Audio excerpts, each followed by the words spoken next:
사랑방 우리 나눔지 공부에 동참해 주신 모든 분들 주님의 이름으로 환영하며 축복합니다. 여러분의 사랑방 정말 교회의 본질이고요. 우리가 사랑방 안에서 좀 한 몸을 이루어서 그 안에서 진정한 예배와 또 전도와 선교와 기도와 정말 머리 대신 예수 그리스도의 몸된 교회로서 우리가 경험하고 추구하고 이루어야 될 모든 것들을 사랑방 안에서 구체적으로 실현하고 정말 서로 사랑함, 하나됨의 모든 것들을 경험할 수 있기에 사랑방은 교회의 본질에서도 너무나 중요하죠.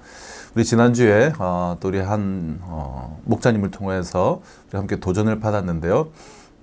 우리가 다양한 모습으로 사랑방이 나올 수는 있지만 그러나 우리 교회 안에 정말 그러한 사랑방, 정말 역동적이고 열매가 풍성한 그러한 사랑방들이 또 곳곳에서 일어나기를 기도하고 우리 사랑방이 그러한 사랑방이 되어야 되겠다. 우리 거룩한 또 욕심을 내고 우리 비전을 가지면서 우리 나아가시는 우리 모든 목자님들 그리고 우리 사랑방 식구들 되셨으면 좋겠습니다.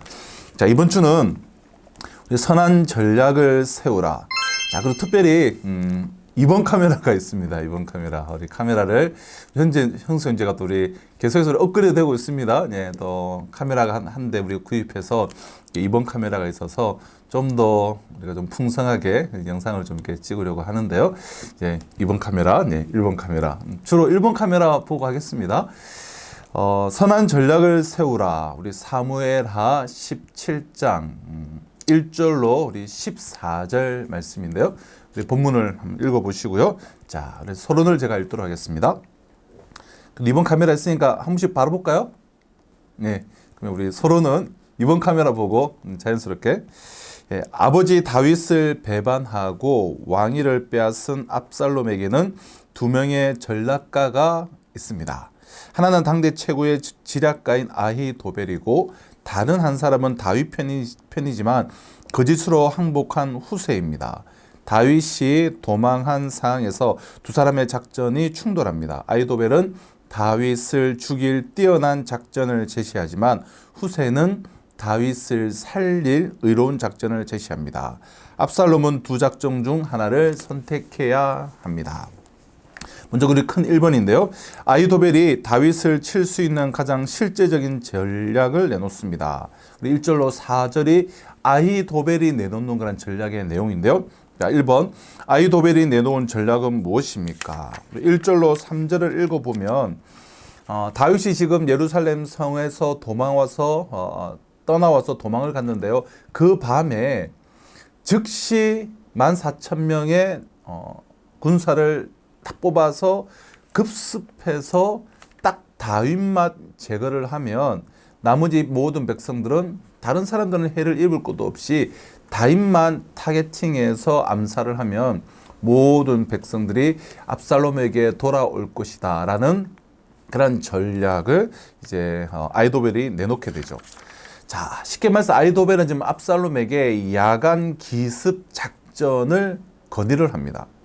그러니까 쿠데타 직후 지금 이 종국이 혼란한 틈을 타서 오직 다윗만 그 한 명만을 제거하는 암살 작전을 제안한 것이죠. 그럼 다윗만 제거된다면 나머지 백성은 모두 압살롬 편으로 돌아올 것이다 라고 말합니다. 자, 이것은 매우 구체적이고 실효성이 있고 현실성이 있는 그런 제안입니다. 이 전략은 다윗의 세력을 많은 피를 흘리지 않고 간단하게 무력화하는 데 매우 효과적일 뿐만 아니라 이 동족 상잔의 비극을 막을 수 있는 그런 방법이기도 하죠. 압살롬이 다윗을 제거하고 정권을 잡은 후에 백성들에게 원망을 듣지 않을 수 있는 아주 기가 막힌 그런 묘수입니다. 아히도벨은 이처럼 매우 현실적이면서 명석하고 단호하며 냉철한 사람이었어요. 하지만 아히도벨은 지혜로운 사람은 아니죠. 아히도벨은 지혜로운 사람이 아니라 지극히 위험한 사람입니다. 악한 사람이 머리까지 좋으면 참 무고한 많은 사람을 해칠 수가 있는 것이죠. 자, 지금 아히도벨은 매우 성공 가능성이 높은 탁월한 그런 전략을 제시를 합니다. 하지만 탁월한 조건이 뭐 다 성공하는 것은 아니고 또 늘 선한 것도 아니죠. 하나님께 돌아서게 하는 그 뱀의 간교함이 있고 그 뱀의 간교함 매우 탁월하고 지혜롭죠. 하지만 하나님께 돌아서게 하는 뱀의 간교함이 있고 또 선악을 분별하게 하는 참 지혜가 있는 법입니다. 하나는 사망으로 다른 하나는 생명으로 인도하는 것이죠. 아히도벨의 전략은 매우 지혜롭고 탁월한 것이지만 사망의 결과를 낳는 그러한 전략인 것입니다. 아히도벨의 전략. 자, 우리 2번 가보실까요? 압살롬과 이스라엘 장로들은 아히도벨의 이러한 전략을 어떻게 생각합니까? 우리 4절을 보실까요? 압살롬과 이스라엘 장로들이 다 그 말을 옳게 여기더라. 그러니까 아히도벨의 말을 옳게 여겼습니다. 아히도벨은 일전에도 압살롬에게 다윗의 후궁을 범하도록 조언한 적이 있죠. 바로 오늘 이 본문 전에 16장 20절로 22절이죠. 아히도벨은 압살롬이 다윗이 남겨놓은 그 후궁들을 범하게 함으로써 이스라엘의 통치자임을 세상에 드러내게 했습니다. 그래서 압살롬의 쿠데타가 마치 이 폭군을 몰아내는 매우 정당한 것처럼 보이게 만든 것이죠. 마치 그의 이런 계략은 사람들이 생각할 때 하나님께 받은 그러한 신탁, 즉 하나님께로 받은 예언처럼 보였습니다. 그런 자가 지금 압살롬에게 야간 기습 작전을 제안하고 있기에 압살롬과 그의 참모들이 좋게 여기지 않을 수가 없는 그러한 상황입니다. 자, 이것은 다윗에게는 매우 불리한 상황이죠. 자, 먼저는 아히도벨의 전략을 매우 옳게 여겼다는 것입니다. 자, 우리 이러한 내용으로 나눔 1번. 아히도벨은 그 명성대로 가장 좋은 전략을 제시하지만 그 좋은 지혜를 하나님이 기름 부어 세우신 왕을 죽이는 데 썼습니다. 지혜롭고 전략도 좋아요. 하지만 하나님으로부터 돌아서게 하는 뱀의 간교함이고 사망의 열매를 맺는 것이죠.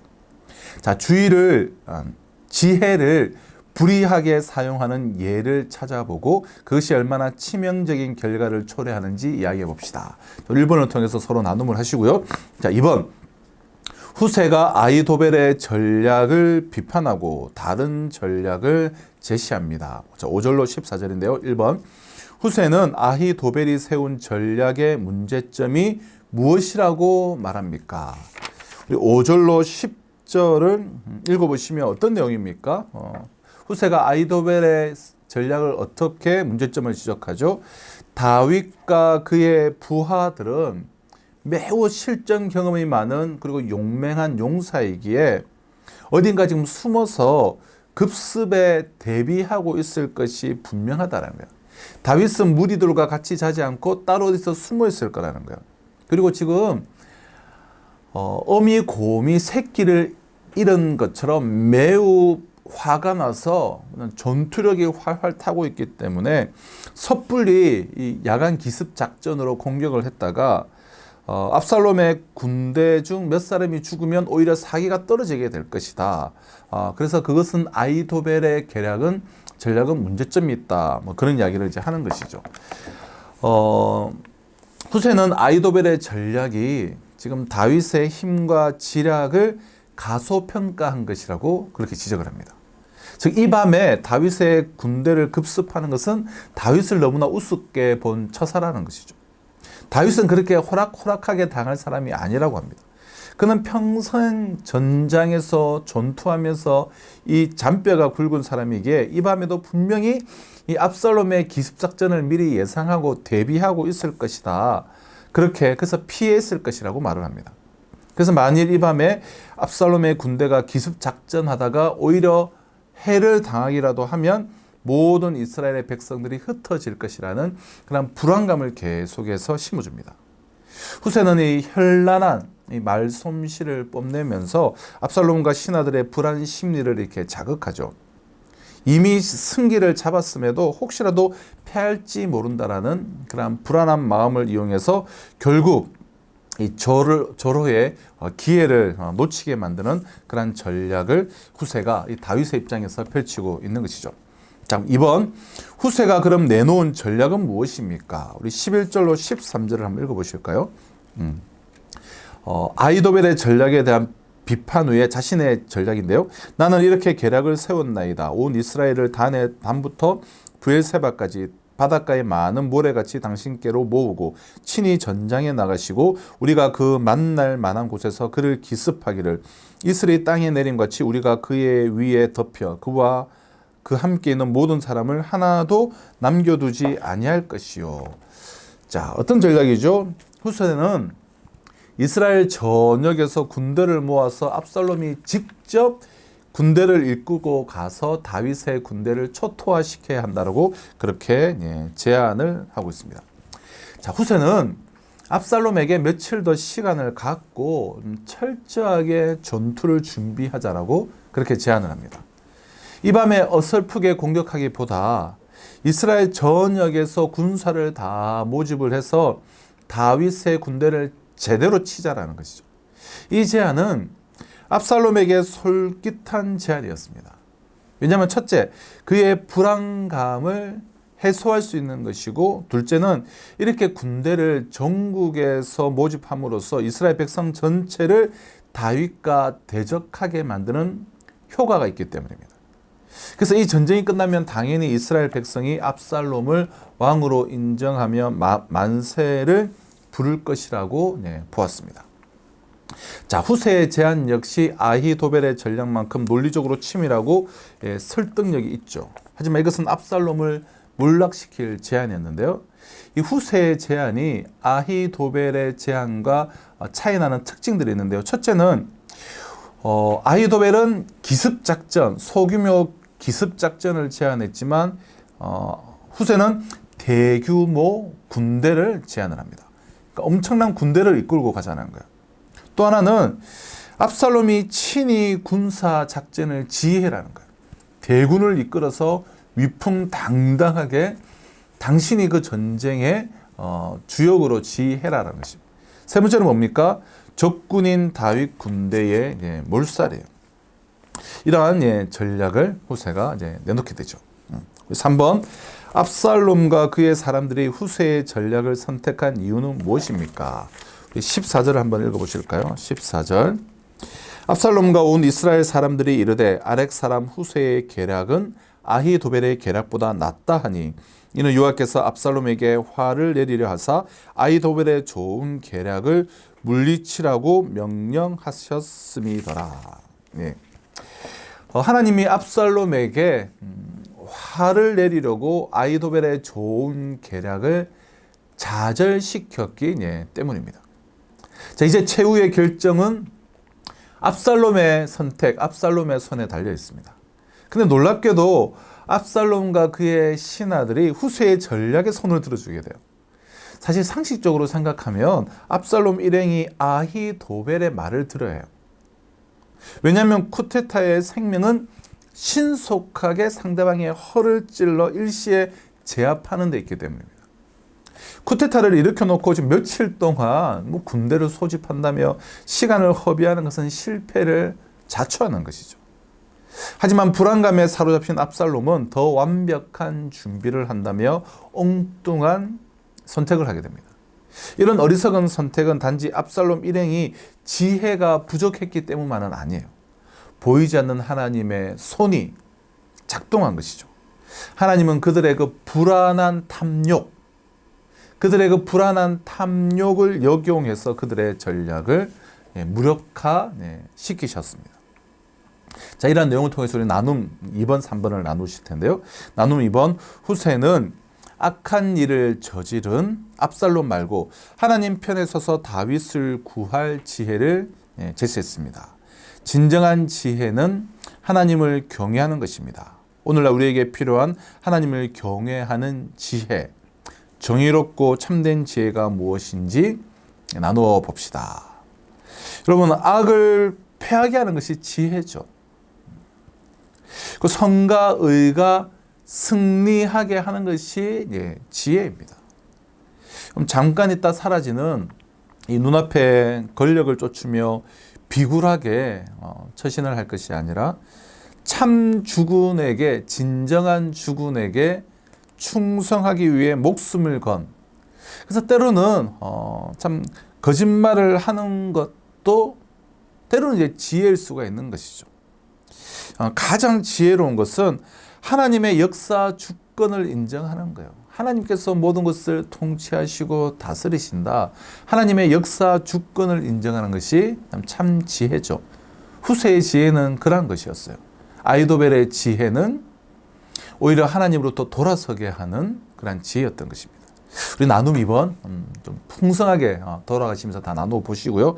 우리 나눔 3번, 아이도벨의 모략을 어리석게 하옵소서라는 이러한 다윗의 기도가 아이도벨의 지혜를 이겼습니다. 나의 지혜로는 해결할 길이 보이지 않던 문제가 하나님의 도움으로 풀린 경험이 있으면 나누옵시다. 또 극복하기 힘든 어려움을 겪고 있으면 서로 나누고 함께 기도합시다. 서로 우리 한번 나눠보시고 기도하는 시간들이 됐으면 좋겠고요. 선한 전략을 세워라.